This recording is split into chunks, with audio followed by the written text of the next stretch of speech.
Well, look, thanks for sticking around.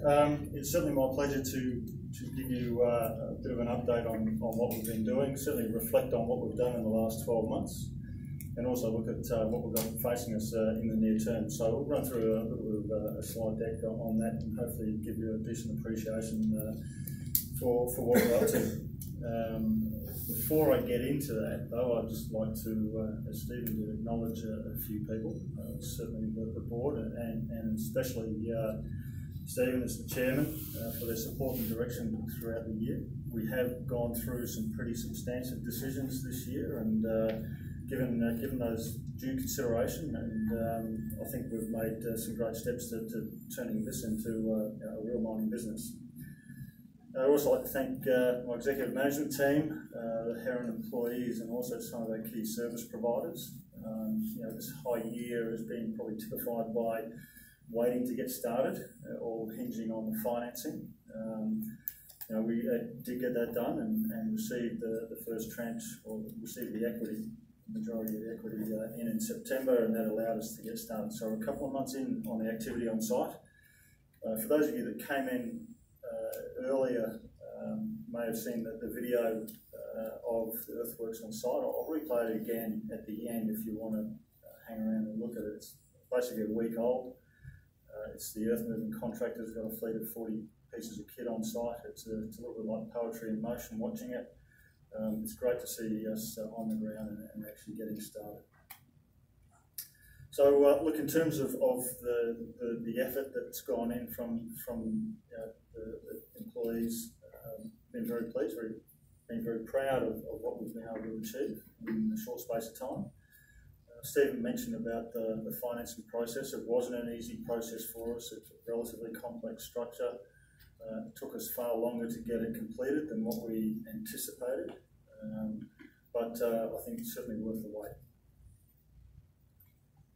We have our standard disclaimer on forward-looking statements, our JORC and NI 43-101 compliance statement, and also our zinc equivalent calculation there should you want to refer to it. So this is all about having everything in place, and we like to break it down and make it simple. So we like to look at things like the market, our assets, the financing, and where our focus is at. So when we look at our market, we've got a heavy bias to the zinc market, and I'll talk about this in a little bit more detail, but rest assured the supply and demand fundamentals are there supporting the outlook for our commodity, certainly over the short to medium term.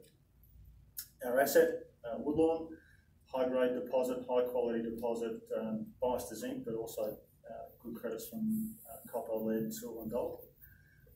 We presented back in 2016, middle of the year, our feasibility study demonstrated a robust business case, very much what we call a starter case. So it was all about getting the project across the line and getting our finance and getting started. We'll talk about what comes later down the slide, further into the slide deck. Great infrastructure, having been a previous operation, and the infrastructure there has been maintained. We're permitted, and some great exploration upside. Once again, we'll look at that. Financing essentially done. We are fully funded all the way through to the end of construction and production ramp up. In terms of project delivery, it is clearly where our focus is now. Construction is underway. We are building our internal resourcing capability as well, and we'll talk about what we're doing there. Focus in terms of line in the sand is to get that first shipment of product out in Q1 2019. And we're also working on a pipeline of growth opportunities from an organic basis on our regional tenements. Bit of a snapshot on the company. I guess we've got an expanded board from last year. Our capital structure looks considerably different, and so does our share register. I'll give it as taken that people understand where we've been and come to. On our project portfolio, small map, doesn't really look like much has changed probably from our previous presentations, but we've been adding to it, and I'll talk about some of those additions a little later on. The 12-month in review. So we started out the year, our focus right up until the Woodlawn financing there at the end of June wasn't just about entirely on the financing and everything that we needed to do to get there. Really the first milestone that we hit in the 12 months was the Ardea IPO. And that was an important exercise in really cleaning up a bit of housekeeping for us, cleaning up the closet. And I guess the best analogy I can come up with is we started out looking like a bit of a garage sale, and it ended up being something like a limited release Nike shoe. We had people queued up to get involved. So very good outcome for our shareholders, and we look forward to seeing them do well down the track. So the Veolia Cooperation Agreement, the LD, which stands for Louis Dreyfus Offtake, the Sedgman EPC contract, the Earthworks contract, all prerequisites to financing. Important to get them done, and we worked very hard to get those across the line in time to get the financing announced in June. Post that, it was really about getting ourselves ready for operations. So we put some long lead item orders in, a little bit of activity at Currawang.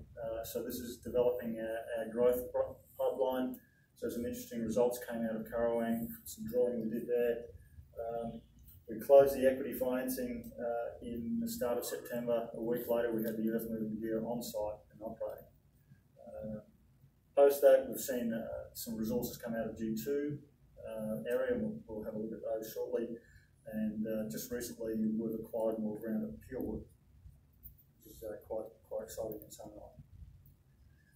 Turning to zinc, our primary commodity, and this is all about really letting the numbers tell the story.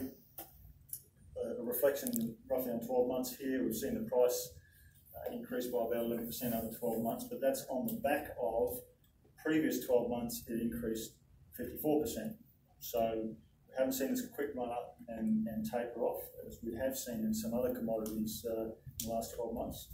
And the takeaway from that is that we've seen sustained pricing support on the back of the supply and demand fundamentals.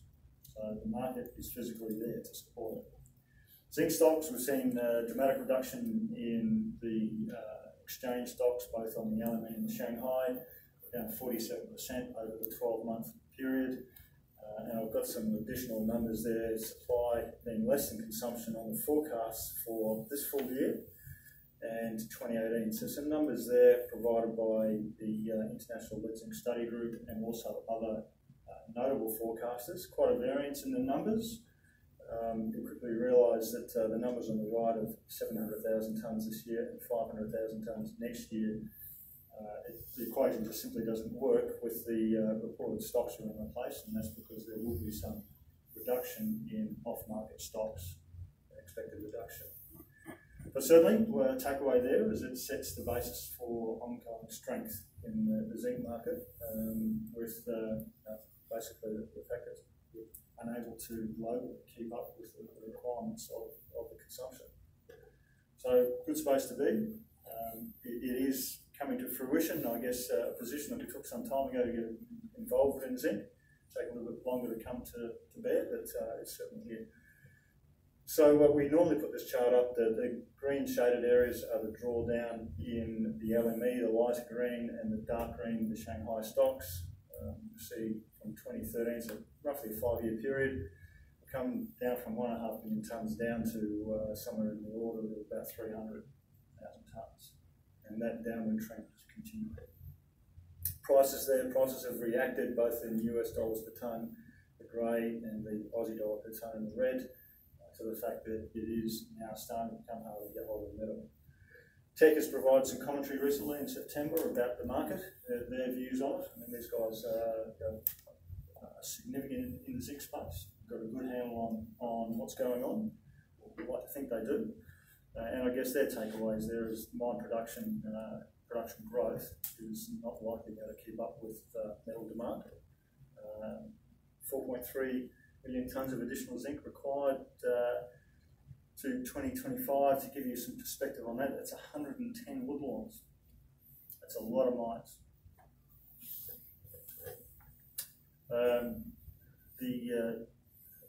Fair degree of speculation around the place about how the Chinese market would react. A little bit of a spike in price. We'd see a whole lot of these mums and dad operations come and start delivering metal to the market. It hasn't happened. I guess the Chinese space has been now somewhat characterised by much tighter environmental controls and regulation. So that's put a cap on the ability for quick reaction in that marketplace. There's also a final comment there about looking to expand the consumption base. There's a couple of new technologies out there that could certainly see the application of zinc in its use. And most interestingly, there probably is the micronutrient in the fertilisers. Gives you substantially better crop yields. And that's certainly a single use of zinc. Doesn't come back. Turning to the project, everyone would probably have, anyone that has seen our presentations in the past will have seen this image before, but just to quickly give people a refresher on what the project's all about. We've got the former site there, an overlay of our disturbance area and the plant site, how we expect the site to be laid out. Our production rate, we intend to build a 1.5 million tonne processing facility there. Feasibility outlined a 9.3-year life of mine, reserves only, and represents a starter case, and we can certainly see extensions to that. Our reserves, 2.8 million tonnes on the underground, 9.5 million tonnes on the tailings for retreatment, getting to a steady state of around 40,000 tonnes of contained zinc, 10 of copper, 12 of lead. Great infrastructure. I'll certainly bang on about that over the various presentations I've given, but we have sealed double-rated roads to within about 300 to 400 metres from our plant site. The state grid substations on site, bore fields in place, plenty of people in the local district to tap into. So it is a great walk-up start. Focusing in what it is that we intend to build here, it is a state-of-the-art 1.5 million tonne per annum capacity process plant. In terms of project delivery, we've got earthworks being undertaken right now with Urtec, EPC contract with Sedgman, and we're taking on the operational readiness. I'll just go through a few of the things that we're looking at there. A few physicals for interest. Right now, in the midst of moving 2 million cubic metres of dirt to get the pads ready. So focusing on earthworks, a few photos there from about a week ago. As I mentioned, it's Urtec. It's a $12 million contract, 40 bits of plant on site running around, 50 personnel, and moving around 10,000 BCMs a day. And I can tell you that we're on track to deliver the process plant pads, which is a critical path, well before the concrete works are due to start. And that's around, probably, I guess, the area that's in that lower left image there. The EPC contract, that's with Sedgman. That's a $107 million guaranteed maximum price contract. Right now, Sedgman's running between 50 to 75 full-time equivalent people on the job, not all based on site. A lot of this is engineering work. We'll get to a peak of 250 people. And the current activities are all around detailed design, equipment purchases, and that blue-looking piece of gear there is our ISA mill. It is running ahead of time. It was on the critical path. It is now no longer on the critical path. Site facilities, you'll see that top right image there, a bunch of transportable buildings. That's now been set up to handle the full construction. So we're prepared for a lot more people coming to site. And also packaging up a number of components of the build and putting that out to tender. Heron's activities on site. We've got the Heron team. Certainly early stages of building our operational readiness, but things are undertaken right now. There's a bit of mine planning around the G2 lens. So this is some of the work on the back of the resource that we announced not so long ago. Underground mining contract, the tails mining contract and port contract are all out on tender at the moment. We'll pre-tender for port logistics and power.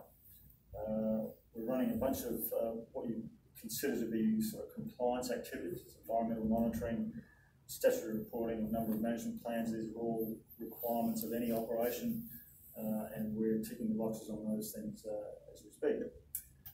We're also expanding the site-based team as required on key roles. A number of job applications out there at the moment for some of those key roles, and we'll be adding to to the crew over the next few months, as we need the people. Delivery schedule, needless to say, we're very focused on bringing in the construction to the point at the end of next year. We'll be commissioning, and the aim is to have that first product shipment Q1 2019. Moving on to the growth pipeline, some of the work that Dave has been doing, and this helps us organise ourselves in terms of priorities. So we certainly see a lot more opportunity at site to build this business. And here are a number of the initial target areas.